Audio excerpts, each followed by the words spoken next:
Resulü sallallahu aleyhi ve sellem Efendimiz bir hadis-i şeriflerinde Cibril bana komşu hakkında o kadar tavsiyelerde bulundu ki komşunun komşuya mirasçı yapılacağını zannettim. Müslümanların komşularına iyilik yapmasını Allah-u Teala emrediyor. Yakın komşu, uzak komşu. Zaten İslam'da da komşuluk üçe ayrılıyor. Birincisi mekan itibarıyla aynı mekanda olması sebebiyle komşu. İkincisi hem mekan hem de akraba olması sebebiyle bir bağlılık.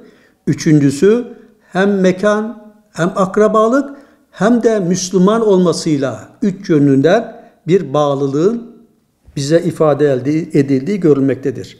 Şimdi ayet-i kerimeye baktığımız zaman demek ki İslam'ın bir fert dini olmadığı, İslam'ın başta Allah'a karşı bir görevinin olduğu, bu görevinin ise ona kulluk yapmak ve ona hiçbir şey eş koşmamak olduğunu görüyoruz. İkincisi, insanın diğer insanlarla veya bir Müslümanın diğer insanlar ile olan alakası.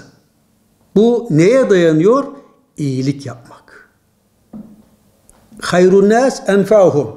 İnsanların en hayırlısı insanlara faydalı olandır. Yani ben merkezli değil, toplum merkezli. Bundan dolayı komşuluk hakkı oldukça önemlidir.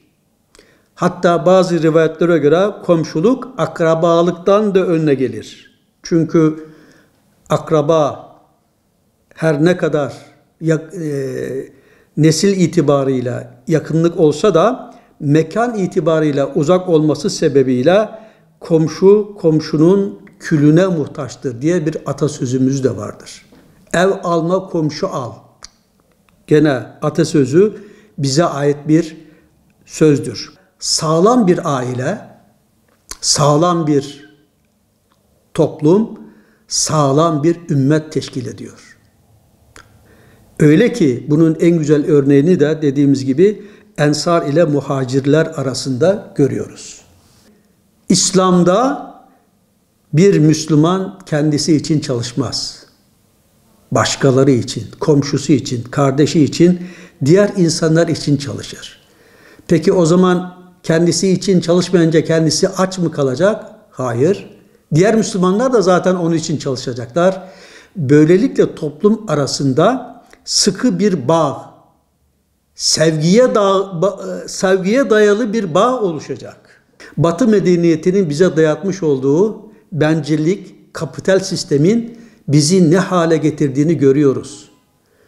Bırak komşuyu, akrabanın bile akrabaya küs olduğu, düşman olduğu, konuşmadığı, hatta ve hatta kardeşlerin birbirleriyle Allah korusun kanlı bıçaklı düşman olduklarını, anne babasıyla konuşmadığını hep beraber görüyoruz. Batı'nın bize vermiş olduğu güya medeniyetin sonucu evinde hayvan besleyen ancak anne babasını da huzur evine gönderen bir evlat platformu. Bir evlat portresi. İslam ahlakıyla kesinlikle alakası olmayan, kesinlikle bu İslam'ın edep ve ahlakına uymayan bir tavır.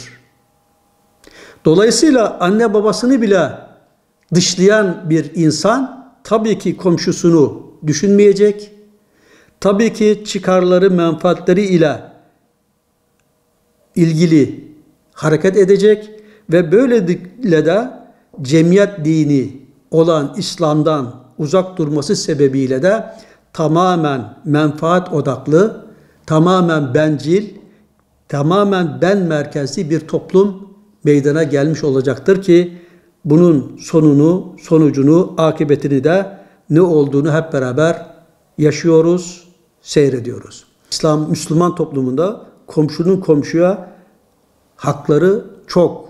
Batı medeniyetinin bize sunmuş olduğu kapital maddeci, materyalist sistem maalesef bu komşuluk veya insanlar arasındaki ilişkileri maddeye bağladığı için, çıkara bağladığı için sonuçta böyle bir tabloyla karşı karşıya geldik.